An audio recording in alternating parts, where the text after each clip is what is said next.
Já parou para se questionar sobre a intrigante situação de Caim, um dos primeiros filhos de Adão e Eva, conforme a narrativa bíblica? Como ele teria uma esposa e, mais perplexo ainda, como teria gerado um filho, considerando Adão e Eva como os únicos progenitores da humanidade? Ao examinar as entrelinhas da Bíblia, desvendaremos as respostas sobre esse enigma misterioso. Então, desde já, convido-o a se inscrever no canal, deixar seu like e embarcar conosco nessa intrigante descoberta. Caim, uma figura central nas narrativas bíblicas, é apresentado como o primogênito de Adão e Eva, marcando os primórdios da humanidade. Seu relacionamento com Abel, seu irmão mais novo, torna-se crucial no episódio do sacrifício a Deus. Em um ato de devoção, ambos oferecem seus produtos a Deus, mas a aceitação divina recai exclusivamente sobre as ofertas de Abel, deixando as de Caim rejeitadas. A razão para a recusa divina permanece enigmática, gerando interpretações diversas ao longo dos séculos. Alguns especulam sobre a natureza das ofertas, enquanto outros sugerem uma possível atitude negativa no coração de Caim como fator determinante. A rejeição incita uma crescente amargura em Caim, culminando na primeira tragédia humana registrada na Bíblia. Movido por ciúmes e ira, Caim comete o terrível ato de fratricídio, tirando a vida de Abel. Este evento, além de ser a primeira manifestação da fragilidade humana e da gravidade do pecado, repercute através das páginas da história, deixando uma marca indelével na narrativa bíblica como um alerta sobre as consequências das escolhas humanas. Deus responde a Caim com um severo castigo. A ira divina se manifesta ao amaldiçoar Caim e marcá-lo, tornando-o um sinal visível de sua transgressão. Essa marca, embora não seja claramente descrita na Bíblia, simboliza a separação e a carga do pecado que Caim carregaria consigo. O castigo de Deus não se limita apenas à maldição física. Ele se estende às consequências psicológicas e emocionais. Caim é condenado a vagar como um andarilho na solidão, afastando-se da presença divina. Esse exílio o deixa à mercê da própria consciência, carregando o peso de sua escolha nefasta. A solidão de Caim, agora distante de Deus e da convivência humana, reflete a profundidade da separação causada pelo pecado. O andarilho solitário torna-se um símbolo da alienação espiritual e emocional, uma consequência direta de suas ações. A Bíblia narra a preocupação de Caim com o peso de sua maldição, temendo ser morto por outros ao encontrá-lo.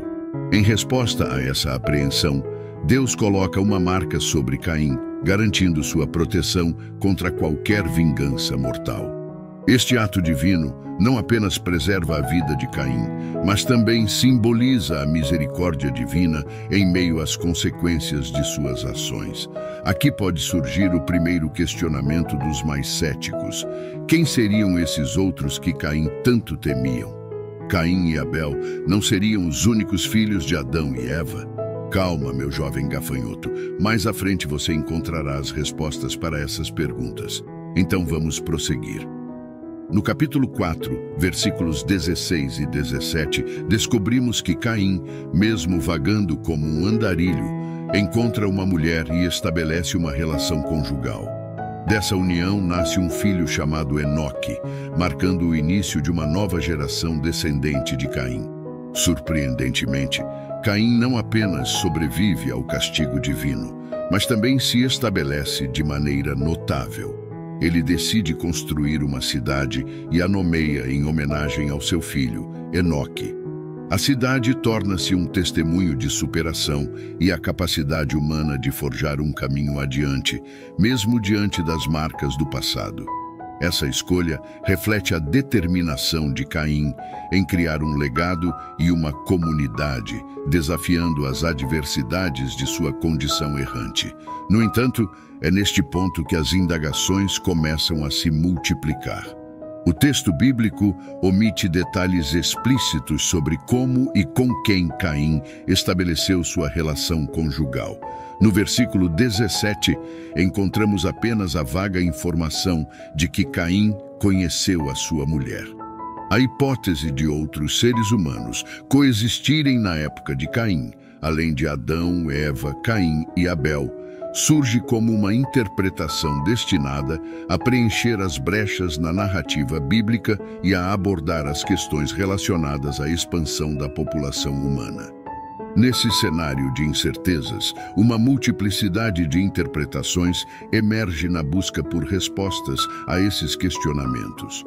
Uma abordagem menos convencional considera a possibilidade de Deus ter criado, de maneira independente, seres humanos além da família de Adão e Eva.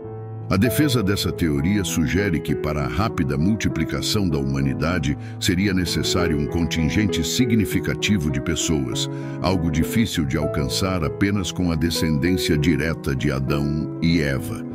Essa perspectiva surge da tentativa de harmonizar a narrativa bíblica com as evidências arqueológicas e antropológicas que indicam a existência de comunidades humanas mais amplas na antiguidade. No entanto, é crucial destacar que essa interpretação é especulativa e não encontra respaldo explícito no texto bíblico. A narrativa de Gênesis focaliza principalmente a história da família de Adão e Eva, sem mencionar de forma inequívoca a presença de outros grupos humanos contemporâneos. A teoria mais amplamente aceita propõe que Caim pode ter se casado com uma irmã, uma interpretação que se baseia na compreensão das práticas culturais e do contexto da época, conforme descritos na narrativa bíblica. O livro de Gênesis, ao contrário do que muitos pensam, não especifica que Adão e Eva tiveram apenas Caim e Abel como filhos. A ausência de informações detalhadas pode sugerir a possibilidade de Adão e Eva terem tido outros filhos não mencionados na Bíblia. O argumento central para essa hipótese reside na compreensão de que as famílias naquela era eram consideravelmente maiores e os indivíduos tinham vidas extremamente longas. Por exemplo, Caim, mencionado na narrativa bíblica, viveu centenas de anos. Essa longevidade aumenta a plausibilidade de Adão e Eva terem tido uma prole mais extensa, incluindo filhos e filhas que não foram destacados de forma específica no texto sagrado. Essa interpretação ganha reforço significativo quando examinamos mais a fundo a narrativa bíblica. Após o incidente entre Caim e Abel, a história continua. E em Gênesis, capítulo 5, versículo 4, encontramos uma referência que fortalece a ideia de que Adão e Eva tiveram outros filhos e filhas. O texto menciona que Adão viveu 800 anos depois do nascimento de Sete e teve outros filhos e filhas. Essa passagem evidencia explicitamente a existência de uma prole mais ampla, além de Caim, Abel e Sete. Naquele contexto cultural e temporal, a prática do casamento entre irmãos era não apenas aceitável, mas também considerada necessária para a propagação da raça humana. No estágio inicial da história, ainda não havia proibições explícitas contra essa forma de união, e as circunstâncias culturais e as demandas da sobrevivência podem ter influenciado essa prática. A ausência de restrições evidentes é ilustrada por diversos casos na narrativa bíblica em que personagens se casaram com membros de suas próprias famílias. Um exemplo notável é o caso de Abraão e Sara, que eram meio-irmãos. Outro exemplo é o de Isaque, filho de Abraão. Seguindo os costumes da época, contraiu matrimônio com Rebeca, que era sua prima. Essa união é notável não apenas por sua aceitação cultural, mas também pela bênção divina que a acompanhou. O relato bíblico em Gênesis 24 descreve como Abraão, preocupado em encontrar uma esposa adequada para seu filho Isaque, envia seu servo a Padã-Arã para buscar uma esposa entre seus parentes. O servo encontra Rebeca, parente de Isaque, junto ao poço, e ela acaba se tornando a escolhida para ser a esposa de Isaque. Essa história ilustra não apenas a prática cultural do casamento entre parentes naquela época, mas também destaca a importância atribuída à continuidade da linhagem familiar. Além disso, a narrativa sugere a crença na orientação divina nesses arranjos matrimoniais, evidenciada pela forma como a escolha de Rebeca foi percebida como providencial. Outro exemplo clássico de casamento entre membros da mesma família ocorre após o dilúvio, de acordo com a Bíblia. Após a grande inundação, Noé e sua família, seus filhos Sem, Cam e Jafé, foram incumbidos de repovoar a terra.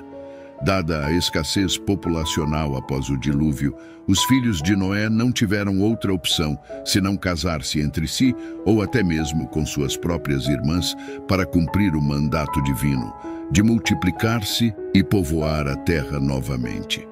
A Bíblia, em Gênesis capítulo 9, destaca a responsabilidade de Noé e sua família de repovoar a terra e de restabelecer a humanidade, cumprindo o propósito divino, o que justificaria tais uniões dentro da perspectiva daquela época.